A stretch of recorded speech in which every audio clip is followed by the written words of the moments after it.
সুপ্রভাত বন্ধুরা, কেমন আছো সবাই? বংশরাবণীর নতুন একটা ব্লগে তোমাদের সকলকে স্বাগত। ডেইলি লাইফস্টাইল ব্লগার হিসেবে বেশ কিছু দায়িত্ব থেকেই যায়। যেমন তোমাদের কমেন্টে অ্যান্সার করা, ফুল বাগানের খবরাখবর দেওয়া, সংসারের খবরাখবর দেওয়া, আমার খবরাখবর দেওয়া। সেদিন সকালে যখন প্রভু রিপোর্টিং করছিল এই অ্যাডিনিয়াম গাছগুলো, তখন তোমরা জিজ্ঞাসা করেছিলে যে মাটিটাতে কি কি মিশিয়েছে। এই দেখো অ্যাডিনিয়ামগুলো দেখতে পাচ্ছ তো, যেগুলো স্যাপ লাগানো আছে, এই নীল নীল নীল কালার। এগুলো কিন্তু কেটে দিয়ে একটা স্যাপ ফাঙ্গিসাইড আছে, ওটা কিন্তু লাগিয়ে দিতে হয়, তাহলে গাছটা ক্ষতিগ্রস্ত কম হয়। মাটিটার মধ্যে ছিল নিম খোল, সর্ষের খোল, গোবর সার, কিছুটা অল্প একটুখানি হাড় গুঁড়ো, একটু বালি, আর বেশিটা পরিমাণে তোমার মাটি, ব্যাস সব কিছু মিশিয়ে দিয়েছিল এই টবে টবে। আর তোমাদের আরেকটা জিনিস দেখাচ্ছি, যেটা আমি বেশ কিছুদিন লক্ষ্য করছি, কেন অনেক তো আমার বাগানটা তো অনেক বড়, অনেক অনেক ফুল গাছ, তার মধ্যে এইটা দেখছি, মানে একটা অ্যাডিনিয়ামের গাছ প্রভু এর মধ্যে করেছে, মানে লাগানো ছিল, সেটা কাটতে গিয়ে দেখছে যে ওর মধ্যে থেকে গত বছরে যে পিটুনিয়ার চারা পড়ে আবার ওখান থেকে হয়েছে, মানে ওটা কেনা নয়, ওটা চারা পড়ে হয়েছে। পিটুনিয়ার চারা যদি রেখে দেওয়া যায়, প্রসেসিং যদি জানা যায়, তাহলে অনেক খরচা বেঁচে যায় বন্ধুরা, কিন্তু আমরা সেটা পারবো না, ওটা কোনো ক্রমে হয়ে গেছে। যাই হোক, মোটামুটি একটা টমেটো তুলে চলে যাব, একটা টমেটো তুলে নিয়ে যাব, একটু দরকার আছে, তারপরে পরে যখন প্রয়োজন পড়বে তখন আবার তুলব। আর এটা হচ্ছে সকালের ব্রেকফাস্ট। ছোলার ডাল রাত্রেবেলা ভিজিয়ে রেখে দিয়েছিলাম, ছোলার ডাল করেছি, আর রুটি হয়ে গেছে। আজকে ছোলার ডাল আর রুটি খেয়ে কুসুম যাবে কম্পিউটার ক্লাসে, ওখান থেকে সোজা খেলতে চলে যাবে, অর্থাৎ একাডেমিতে চলে যাবে। আর ওকে দিয়ে দিচ্ছে, এই দেখো, এটা তোমার মিয়ামোরের ক্রাউন কেক, খুব ভালো লাগে জানো, আমার ভীষণ ভালো লাগে। 3টে এনেছিল, 3টের মধ্যে প্রভু অর্ধেকটা খেয়েছে, আমি অর্ধেকটা খেয়েছি, কুসুমের 1.5খানা থাকবে, আর বৌদির থাকবে অর্ধেকটা, বুঝলে। আমার তো খুব ভালো লাগে এই কেকগুলো খেতে। এই কেক খেতে আমি তো ডিম খুব একটা ভালোবাসি না, ডিমের যে একটা স্ট্রং গন্ধ এই কেকের মধ্যে পাওয়া যায় না, ওই জন্য আমার এই কেকটা খুব ভালো লাগে। আজকে রুটিটাতেও তোমরা বলেছো কী কী মেশাচ্ছ দেখাবে, কী কী মেশাচ্ছে সেগুলো আমার ফুরিয়ে গেছে, সেগুলো সব একদিন দেখাবো। একদিন আমি রুটিটা কিভাবে করছি, কী কী দিচ্ছি এর মধ্যে। এখন শুধু আটা রুটি করছি না, অনেক কিছু মিশিয়ে তার মধ্যে মানে অনেক কিছু দিয়ে আর কি করছি, শুধু আটা থাকছে না, তবে আটাটা বেশি থাকছে, তার মধ্যে জব, ভুট্টা, মানে জবের ছাতু, ভুট্টার ছাতু, বেসন, সবই অল্প অল্প করে থাকছে। একদিন পুরো প্রসেসটা তোমাদের দেখাবো, একটু কালচে কালচে হয়, কিন্তু খেতে মোটামুটি খারাপ নয়। যে জিনিস দেখবে খুব স্বাস্থ্যকর সেই জিনিস খেতে অত একটা ভালো লাগে না, আর যে জিনিস দেখবে অস্বাস্থ্যকর সেই জিনিস দেখবে খুব টেস্টি হয়। চলে এলাম ওপরের ঘরে বিছানা তোলা হয়ে গেছে, কুসুমটা বেরিয়ে গেল, হাতে একটু সময় আছে। আর রান্নাবান্না আজকে সেরকম কিছু করব না, কেননা প্রভু খেতেও পারে নাও খেতে পারে, আমি একা আছি, ছেলেটা ওখানে খেয়ে নেবে। ছেলেটা 2টো ডিম সিদ্ধ, কলা দিয়ে দিয়েছি, 2টো রুটিও দিয়ে দিয়েছি, যদি খিদে পায় বলেছি খেয়ে নিবি। সুতরাং আর চাপের কোনো কারণ নেই। আমি ওপরে এলাম, ওপরে একটুখানি ঝাড়াঝোড়াটা বাকি আছে, তা ঝাড়াঝোড়াটাও হয়ে গেছিলো, কিন্তু বিছানার চাদরটাকে তো পাল্টাতে হবে। আর এই বিছানার চাদরটাকে পাল্টাচ্ছি, আরও পাল্টাচ্ছি কেন, 2টো বিছানার চাদর আমি পেতে রেখে দিই এইটাতে বিশেষ করে, আর এইটাতে একটা বিছানার চাদরই পাতা ছিল, তবে খুব বেশি শোয়া হয়নি, ওই কুসুমটাই মাঝে মাঝে এসে শুচ্ছিল, আমি মাঝে মাঝে এসে শুই, প্রভু নিচের ঘরেই বেশিরভাগ শোই। হাতে একটু সময় আছে, ভাবলাম একটুখানি পাল্টে নিই। গোবরবাবু নেই, তাই খুব বেশি দেরি হয় না পুজো করতেও তাড়াতাড়ি মানে হয়ে যায়, কিন্তু পুজো করতে এখনও যাইনি, পুজো করতে যাব। ফাল্গুন মাসের হাতে গোনা কটা দিন আছে, তোমরা অনেকেই বলেছো গোপালবাবু নেই শ্রাবণী, তোমার ঠাকুরঘরটা ফাঁকা ফাঁকা লাগছে। গোপালবাবুকে অনেক দিন দেখিনি, আমারও মনটা খুব খারাপ লাগছে, কিন্তু কি করব বলো, মায়ের কাছে তো থাকবে। গোপালবাবু তো প্রথমে মায়ের কাছেই ছিল, মায়েরই ছিল গোপালবাবু, তারপরে যখন মায়ের শরীর খারাপ হতে আরম্ভ করে, হ্যাঁ, তারপরে আমি নিয়ে চলে আসি। মাকে বললাম তুমি, মা তখন প্রায় অসুস্থ হয়ে পড়তো, তা আমি তখন তারপরে নিয়ে চলে আসি। তারপরে যে এমন একটা মানে ওনার সঙ্গে এমন একটা জড়িয়ে গেছি, উনি না থাকলে যেন আমার বাড়িটাই ফাঁকা ফাঁকা লাগে, শুধু ঠাকুর ঘর কেন, বাড়িটাই ফাঁকা ফাঁকা লাগে। আর ওনাকে স্নান করাতে করাতে, ওনাকে ড্রেস করাতে করাতে, ওনাকে খাওয়াতে খাওয়াতে, গানগুলো যখন আমি করি না, তখন মনে হয় যেন পুজো করাটা বোধহয় সার্থক হলো।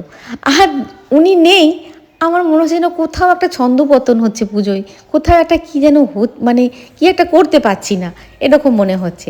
তবে ফাল্গুন মাসের মধ্যেই হয়তো কাল পরশু নাগাদই গোপালবাবুকে নিয়ে চলে আসবো। এখন আপাতত ওয়াশিং মেশিনে রেখে দিলাম। আমি বিছানা চাদর যেদিন কাচি একেবারেই কাচি। বৌদিরও ঘরদর মোছা হয়ে গেছে, পরিষ্কার পরিচ্ছন্ন সব করে ফেলেছি, আমারও স্নান করা হয়ে গেছে, এবার পুজো করব।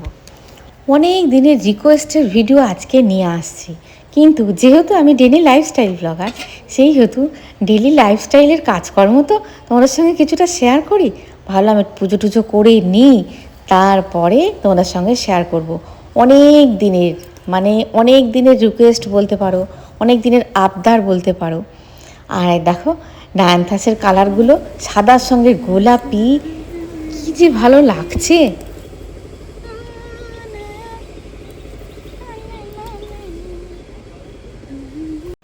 এই টগর ফুল গাছটা এবার গরম পড়েছে, এবার ফুল দিচ্ছে। একটু যদি ঝেড়ে বৃষ্টি হয়ে যায় না, তাহলে একদম ভরে ভরে ফুল দেবে, একদম থোকা থোকা টগর ফুল দেয়। আর এই টগর ফুলগুলো যখন সিংহাসনে দিই না, সিংহাসনে মনে হয় যেন লাইট জ্বলছে, এত ভালো লাগে।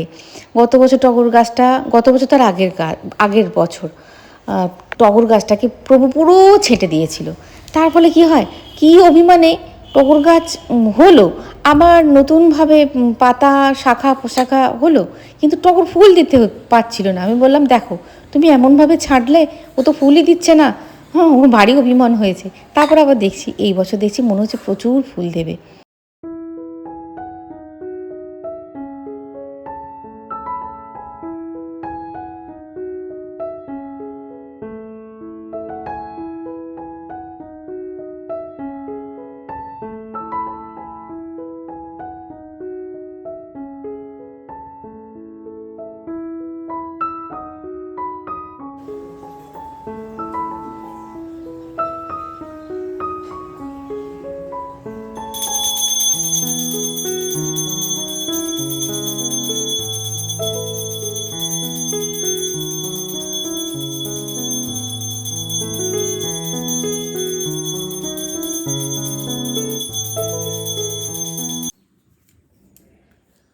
তোমাদের বহুদিনকার রিকোয়েস্ট, বহুদিনকার, প্রায় বছর দেড়েক ধরে কমেন্টস আসতেই থাকে। শ্রাবণীদি, নজর নিয়ে তুমি কিছু বলো। বাস্তুর ওপর নজর, মানুষের ওপর নজর, কি ছেলের ওপর নজর পড়েছে, কি মেয়ের নজর লেগেছে, স্বামীরই নজর লাগুক, বা আমার প্রতি কেউ নজর দিয়েছে, মানে তোমাদের কথা বলছো আর কি। এইরকম বহু কমেন্ট এসেছে। আমি ইচ্ছা করি পেন্ডিং রেখেছিলাম, ইচ্ছা করি দিইনি। কেন দিইনি তোমাদেরকে বলছি। পেন্ডিং রেখেছি এই কারণে, কেন বলো তো, এই 2026-এ দাঁড়িয়ে আমরা দেখেই ফেলেছি সায়েন্স কত দূর এগিয়েছে, আমাদের টেকনোলজি কতটা হাই হয়েছে, টেকনোলজির দৌলতে আমরা কত কী ভোগ করছি, এটা তো দেখেই নিয়েছি। সেই যুগে দাঁড়িয়ে শুধু যদি নজর নিয়ে বসে থাকি, তাহলেও সেটাও কিন্তু ঠিক নয়। আবার এই টেকনোলজির যুগে এখনও পর্যন্ত এমন অনেক ক্ষেত্রও আছে যেখানে সায়েন্স কিন্তু ফেলিওর। সায়েন্স প্রমাণ করতে পারেনি যে এই বস্তুগুলো নেই, এই জিনিসগুলো হতে পারে না, এটা কিন্তু সায়েন্স এখানে ফেলিওর। আবার দেখো, কেউ যদি অহেতুক মনে ভেবে থাকে যে বাস্তুতে নজর লেগেছে, মনে হয় বাস্তুতে নজর লেগেছে, মনে হয় আমার ছেলেটার নজর লেগেছে, মনে হয় আমার মেয়েটার নজর লেগেছে, মনে হয় আমাকে কেউ নজর দিয়েছে, মনে হয় আমার স্বামীকে কেউ নজর দিয়েছে, মনে হয় আমার উন্নতিতে কেউ নজর দিচ্ছে, এটা যদি কেউ মন গড়া ভেবে থাকে, এটা কিন্তু পুরোটাই ভুল।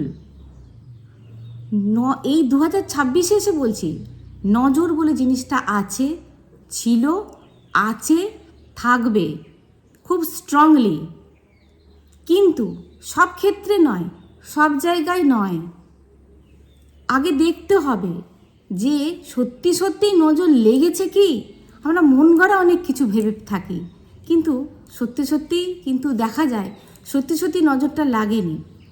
দেখো, প্রথমত ব্যস্তময় জীবন মানুষের এখন, মানুষের এখন এসব নিয়ে ভাবার সময় নেই। একে নজর, একেই টোটকাটা করে দিই, একে এটা করে দিই, এটাকেই টুকটাকটা করে দিই, ওটা এটা করে দিই, এটা কিন্তু মানুষের সময় এখন নেই। মানুষ এখন ছুটছে। সেই ভাবো, সেই পরিস্থিতিতে এসে কিন্তু যারা কিন্তু এই জিনিসগুলোতে খুব আয়ত্ত করে ফেলেছে এবং তারা অ্যাপ্লাই করার চেষ্টা করছে, অ্যাপ্লাই করছেও, এরকম ব্যক্তি কিন্তু আছে। বুঝতে পেরেছ? সুতরাং সাবধানতা আমাদেরকেই নিতে হবে। আর অহেতুক ভয় পেয়ে লাভ নেই। প্রথমে অহেতুক ভয় পেলাম, অহেতুক ভয় পেয়ে লাভ নেই। আমি এটা ভয়েস ওভারে দিতে পারতাম, যেমন অন্যান্য এরকম ধরনের ভিডিওগুলো আমি দিয়ে থাকি, তোমরা স্কিপ করে দেখো, দিয়ে তারপর আবার সেই প্রশ্নগুলো আবার করতে থাকো। ওই জন্যই সামনাসামনি আমি বলছি। দেখো, আমি যেগুলো নিজে অ্যাপ্লাই করেছি বা নিজে ভুক্তভোগী, আমি সেইগুলোই তোমাদেরকে বলি। আবার দেখো, আমি যেগুলো ডেইলি লাইফস্টাইল ব্লগে তোমাদের প্রায় দেখাই, কেন দেখাই বলো তো? আমি নিজে ভুক্তভোগী এবং আমি তার রেজাল্ট আমি পেয়েছি হাতে নাতে, আমি তাই তোমাদেরকে বলি। দেখো, আমরা যে বলি না যে ভেতর থেকে ইমিউনিটি তৈরি করো, ভেতর থেকে যতটা ইমিউনিটি আমাদের তৈরি হবে, ততটাকে বাইরের আমাদের রোগ জীবাণু প্রবেশ করলেও সেটা অতটা আমাদের এফেক্ট করতে পারবে না। তাই ইমিউনিটি তৈরি করার জন্য আমাদের অনেক কিছু করতে হয়। চুপচাপ বসে থাকলে কিন্তু হয় না। যদি আমরা চুপচাপ বসে থাকি, তাহলে যে কোনো সময় যে কোনো রোগ আমাদের অ্যাটাক করবে, হ্যাঁ, তাতে আমরা ভুগতে থাকবো। এবং সেটাকে যদি আমরা নজর বলে থাকি, তাহলে সেটাও কিন্তু ভুল। আবার দেখো, বাস্তুর ক্ষেত্রে কিন্তু একই ব্যাপার। বাস্তু হচ্ছে এমন একটা জিনিস যেটাতে ভাবো বাস্তুদোষ থাকতেই পারে। কোনো পরিকাঠামোগত বাস্তুদোষ থাকতে পারে। সেটা প্রত্যেকটা বাড়িতে কোথাও না কোথাও আছে, কোথাও না কোথাও পরিকাঠামোগত বাস্তুদোষ আছে। কিন্তু আমরা নিজেরা থেকে বাস্তুদোষ তৈরি করে ফেলি নিজেদের আলস্য দিয়ে। ইনডিসিপ্লিন লাইফ, যেমন ইনডিসিপ্লিন লাইফে আমরা নিজেরা তো ইনডিসিপ্লিন লাইফ লিড করি। রাত জেগে থাকি, রাত জেগে ফোন দেখি, অনেক রাত্রে খাই, জাঙ্ক ফুড খাই, হাত ভালো করে ধুয়ে খাই না, এটা সেটা ওটা খেয়ে ফেলি, হ্যাঁ, লোভে পড়ে। তার ফলে কি হয়, আমাদের ভিতরে মানে সিস্টেমটা গন্ডগোল হয়ে যায়। তার ফলে কি হয়, শরীর এক এক সময় বিদ্রোহ করে ওঠে। ঠিক তেমনি বাস্তুটাও ঠিক তেমনি। বাস্তুটা আমরা নিজেরা যখন অবহেলা করি, মারাত্মক রকমের অবহেলা করি, এবং কিভাবে অবহেলা করি, কি করি, কি করা উচিত নয়, সেটা আমাকে পুনরাবৃত্তি আশা করছি করতে হবে না। কারণ আমি ডেলি ব্লগের মধ্যে দিয়ে আমি বলি বন্ধুরা যে ওগুলো করো, তাহলে কিন্তু বাস্তু দোষ অনেকটা কেটে যায়। বাস্তু দোষ কেটে যাওয়াটা উচিত, বা পরিকাঠামোগত দোষ থাকলেও বাস্তু দোষ কেটে যাওয়া উচিত। কিন্তু সেখানে যখন অবহেলা করব, তাহলে কি হবে বলো তো? এই যে নজর লেগে যাওয়া, বা এই যে বাস্তুর এই যে বাড়িতে এটা সেটা হওয়া, হ্যাঁ, সেটা কিন্তু অনায়াসে ঘটবে। কেননা আমার বাড়িটা ঠিক জায়গায় নেই, তো আমি তো ঠিক জায়গায় রাখিনি। কিভাবে রেখেছি, কিভাবে রাখতে হয়, সেটা তো আমি তো ব্লগে বলেই দিয়েছি। পরিষ্কার পরিচ্ছন্ন ঘর দোয়ার যেটুকু আছে পরিষ্কার পরিচ্ছন্ন করে রাখি, একটু ফুল গাছ টুল গাছ তৈরি করে রাখি, একটু ধূপ ধুনো দিয়ে দিই, সময় পূজা অর্চনা করি, তাহলে কিন্তু কাটতে বাধ্য। মানে বাস্তু তো থাকে না, সেরকমভাবে থাকে না, আস্তে আস্তে কেটে যায়। হয়তো আমাদের শরীর খারাপ হলো, বা বাচ্চাটার শরীর খারাপ হচ্ছে, বাচ্চাটা খেতে চাইছে না, হ্যাঁ, বা বাচ্চাটা কিছু হচ্ছে, তখন আমরা মনে মনে ভেবে থাকি যে হয়তো বোধহয় নজর লেগেছে, হয়তো নজর লেগেছে। আরে নজর দেওয়ার মতন পাওয়ারফুল, মারাত্মকভাবে নজর দেওয়ার মতন পাওয়ারফুল জিনিসও থাকতে হবে। কিন্তু ইমিউনিটিটা যদি স্ট্রং থাকে, তাহলে ওই নজর কিচ্ছু করতে পারবে না। ও 2-4 দিন হবে, আবার দিয়ে সব ঠিকঠাক হয়ে যাবে। কিন্তু শরীরটা যদি দুর্বল থাকে, তাহলে কিন্তু নজরটা ভালোভাবে এফেক্ট করবে। এবং সেই নজরটা যদি খুব পাওয়ারফুল জায়গা থেকে দেওয়া হয়, তাহলে কিন্তু সেটা কিন্তু এফেক্ট করবে। আবার দেখো, বাস্তুর ক্ষেত্রেও তাই। যদি বাস্তুটা ঠিকঠাক থাকে, তাহলে ওই ছোটোখাটো নজরে কিচ্ছু হয় না। ছোটোখাটো টোটকা, ছোটোখাটো ওই কী বলে তুকতাক, এসবে কিচ্ছু হয় না। বড় জিনিস যখন হবে, তখন তোমার যদি বাস্তু নড়বড়ে হয়ে যায়, তাহলে কিন্তু এফেক্ট করবে কিন্তু। আর দেখতে হবে যে সত্যি সত্যি নজর লেগেছে কিনা, সেটা জানানোর জন্যই আজকে ভিডিওটা, এবং তার প্রতিকারও আমি নিয়ে আসছি। আগে তো দেখি যে নজরটা লেগেছে বুঝবো কী করে। চলো। ডাক্তার দেখানোর পরেও যখন দেখবে সারছে না বা অনেক দিন ডাক্তারি ওষুধ খাচ্ছে তাও সেরকমভাবে রেজাল্ট হচ্ছে না, তখনই কিন্তু এই টোটকাটা, সেটা বাচ্চা হোক, বড় হোক, বুড়ো হোক, যেই হোক না কেন, এরকম দুটো দেশলাই কাঠি নেবে একটা যে কোনো পাত্র। তোমরা হয়তো বলবে কাঁসারেরই চাই, না, এরকম ফ্ল্যাট যে কোনো একটা পাত্র নেবে, পাত্রের মধ্যে জল নেবে। আর যার যে মানে এফেক্ট হয়েছে, যার নজর লেগেছে বলে মনে হচ্ছে, বা যদি মনে হয় বাস্তুতে নজর লেগেছে, দুটোই কিন্তু একই রেমেডি। এই যে দুটো নিলাম, দুটো কি করব, যদি বাস্তুর ক্ষেত্রে হয়, বাস্তু যদি বাড়ির নাম থাকে, বা বলতে হবে এটা আমার বাস্তু, এটা আমার বাড়ি, আমার বাড়িতে এমনভাবে নজরটা লেগেছে, বা এইগুলো ঘটছে, এইগুলো হচ্ছে, বা যদি কোনো ব্যক্তি হয়, সেটা বাচ্চা হোক, বড় হোক, তার নাম ধরে বলতে হবে যে সে এরকমভাবে ভুগছে, এই তার হয়েছে, সত্যি কি তার নজর লেগেছে, তুমি এটা জানিয়ে দাও। ব্যাস, আর কিছু বলার দরকার নেই। তার আগে, এই রেমেডিটা করার আগে 3 বার বলবে জয় শ্রীরাম, জয় শ্রীরাম, জয় শ্রীরাম, জয় হনুমানজির জয় বলে, যদি বাস্তু হয় বাস্তু, যদি ব্যক্তি হয় ব্যক্তি, একই ব্যাপার কভার করবে 17 বার। এখান থেকে স্টার্ট করবে, এইখান থেকে স্টার্ট করবে। 1 2 3 4 5 6 7 8 9 10 11 12 13 14 15 16 17। স্টপ, যেখানে থাকবে সেইখানেই স্টপ দিয়ে দেবে এই জলটার মধ্যে। প্রথমেই ছাড়বে, ছাড়ার পরে কি হবে বলো তো, দুজনকে একসঙ্গে ছাড়ছো তো, একজনের একটার সঙ্গে একটা লেগে যাওয়ার সম্ভাবনা থাকবে।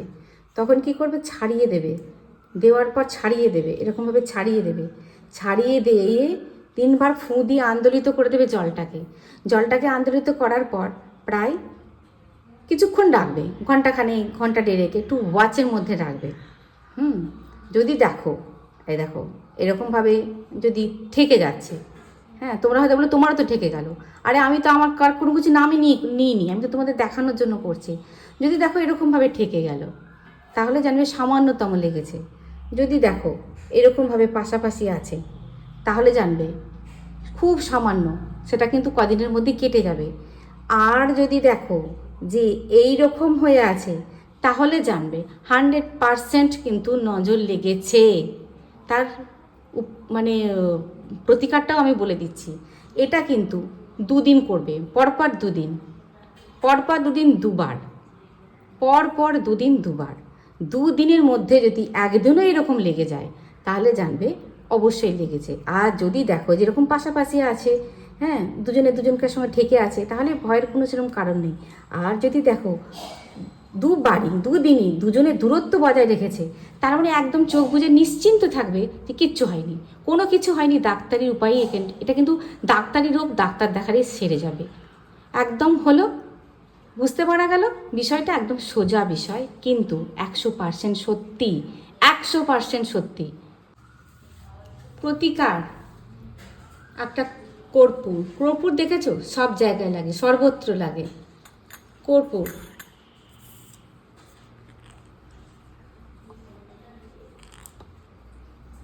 সাতটা ফুলযুক্ত লবঙ্গ, এখানে কিন্তু 7টা ফুলযুক্ত লবঙ্গ আছে, 7টা গোলমরিচ আছে, একটা তেজপাতা, অখণ্ড তেজপাতা, ফাটাফুটো হলে চলবে না, বুঝলে, সব কিন্তু এটার মধ্যে দিয়ে দেবে। আর বাস্তুতে যদি হয়, বাস্তুর ব্রহ্মস্থানে এটা করবে। ব্রহ্মস্থান যদি বুঝতে না পারো, বাড়ির ব্রহ্মস্থান, যে কোনো ঘরের একটা ব্রহ্মস্থান বেছে নেবে। আর এটাকে কি করবে বলো তো, এইরকমভাবে কাটবে, এইরকম কোনাজভাবে কাটবে, দিলে প্রথম কাটাটা কিন্তু কোনাজভাবে হবে। যে ব্যক্তি এফেক্টিভ সেই ব্যক্তির নাম করে এখানে দিয়ে দেবে। প্রথমে এটা দিতে পারো, তারপরে কর্পূরটা দিতে পারো, মোদ্দা কথা জ্বালিয়ে দিতে হবে। আর যে এফেক্টিভ ব্যক্তি তার সামনে দিতে হবে অন্তত 5 দিন, অন্তত 5 দিন। যেমন অ্যান্টিবায়োটিক দেওয়া হয়, 5 দিনের অ্যান্টিবায়োটিক 3 দিনে কাজ হয় না, এটা অন্তত 5 দিন তার সামনে দিতে হবে। সেই ধোঁয়াটা যেন তার গায়ে লাগে, কোনো ঘোরানোর দরকার নেই, সামনে শুধু বসে থাকবে জ্বলা পর্যন্ত। যখন একদম ভস্মীভূত হয়ে যাবে তখন গিয়ে বাইরে ফেলে দেবে, বাইরে জাস্ট ফেলে দেবে, আর কিছু করার দরকার নেই। 5 দিন কিন্তু দিতেই হবে। যদি বাস্তুর ক্ষেত্রে একই ব্যাপার, আর মানুষের ক্ষেত্রেও কিন্তু একই ব্যাপার। তোমাদের দেখালাম, দেখো আগে প্যানিক করবে না, এটা একদম শেষ উপায়, এটা একদম শেষ উপায়। তোমাদেরকে বলেছি, আমি ভিডিওতে তোমাদের অরা ক্লিন করা দেখিয়েছি। আরে অরা ক্লিন করো, অরা ক্লিন সবাই মিলে করবে, ইচ অ্যান্ড এভরি বডি, বাড়ির সবাই মিলে অরা ক্লিনটা করো। অরা ক্লিনটা তুমি যদি করতে থাকো তাহলে কিন্তু কোনো নেগেটিভ একটা অরা ক্লিন হচ্ছে তোমার প্রভামণ্ডল, তোমার একটা পজিটিভ প্রভামণ্ডল তৈরি হয়ে যায়, আর সেটার মধ্যে নেগেটিভ জিনিস ঢুকতে অত তাড়াতাড়ি পারে না। প্রথমত। দ্বিতীয়ত, আগে ডাক্তারবাবু, আগে ডাক্তার দেখাবে, বাচ্চা হোক নিজেদের হোক যারই ক্ষেত্রে হোক, আগে ডাক্তার দেখাবে। অনেক এখন মেডিকেল সায়েন্স অনেক উন্নত, অনেক টেস্টের মাধ্যমে অনেক কিছু জানা যায়। আগে ডাক্তার দেখিয়ে, ডাক্তার যখন রোগ না ধরা পড়বে ডাক্তারের কাছে, তখনই কিন্তু এটা করা দরকার। যে আবার অনেক দিন হয়তো ডাক্তারের ওষুধ খাচ্ছ, তারপরেও কিন্তু জিনিসটা থেকে গেল, হয়তো সম্পূর্ণ কিওর হচ্ছে না, তখন গিয়ে জিনিসটা করো। প্রথমেই কিন্তু জিনিসটা করবে না, প্রথমেই এই জিনিসটা করবে না। আগে প্রথমে ডাক্তার আগে দেখাও, দেখিয়ে দেখো এমন অনেক সময় আছে না, যখন বাচ্চারা দেখবে খেতে চায় না, এই সিজন চেঞ্জের সময় বড়রাই খেতে ইচ্ছা হয় না, তার মানে কি ভাবো আমার নজর লেগেছে, আগে আমি দেখবো না, আমি কেন আমার খিদেটা হচ্ছে না কেন, আগে সেটা আমি দেখবো। বাচ্চা হোক বুড়ো হোক, আগে খিদেটা কেন হচ্ছে না, সে তার ভিতরে কিছু শরীর টরীর খারাপ হয়নি তো, তার লিভারটা ঠিক আছে তো, তার অন্ত্রটা ঠিক আছে তো, হ্যাঁ, বা তার ভাবে পটি পরিষ্কার হয় তো, রাত্রে ঘুম হচ্ছে তো ঠিক, সে কোনো অ্যাংজাইটিতে নেই তো, সে কোনো ডিপ্রেশনে নেই তো, এগুলো সমস্ত কিছু দেখার বিষয় থাকে। সমস্ত কিছু প্রভাব পড়ে শরীরের ওপর, সে বাচ্চা হোক, এখন বাচ্চাদেরও তো অনেক চাপ দিয়ে দিয়েছে, বাচ্চা হোক বুড়ো হোক, এখন আগে সেগুলো দেখতে হবে। এমন ক্ষুদ্র ক্ষুদ্র জীবাণু আছে যেগুলো কি বলবো, যেগুলো হয়তো মাইক্রোস্কোপেও ধরা পড়ে না। হ্যাঁ, সেই জীবাণুগুলোর জন্য কিন্তু অনেক সময় খিদে মন্দা হয়, অনেক সময় বমি হয়, তার মানে কি ভয়ের কারণে, তাহলে মনে হয় নজর লেগেছে, তাহলে মনে হয় নজরে, আরে ওই ছোটোখাটো নজরে কিচ্ছু হয় না, কিচ্ছু হয় না। কারোর সামনে কিছু খেলাম, কত সব বাইরেই তো ফাস্টফুডগুলো, স্ট্রিট ফুডগুলো সব বাইরেই তো মানুষগুলো খাচ্ছে, এটা তো সবাই নজর লেগে যেত কি না, বিয়ে বাড়িতে সবাইকে সামনে সবাই খাচ্ছে, সবাইকে নজর লেগে যেত। এটা সব সময় নজর কিন্তু লাগে না, বুঝতে পেরেছ? আর প্রথমে ডাক্তার, তারপরে এইটা। তাহলে দিলাম প্রশ্নের উত্তর, অযথা প্যানিক করবে না, অযথা প্যানিক করবে না, আগে ডাক্তার তারপরে টোটকা। তাহলে দেখা হচ্ছে নেক্সট ভিডিওয়। খুব ভালো থাকবে, খুব সুস্থ থাকবে। আজ আছে বন্ধুরা।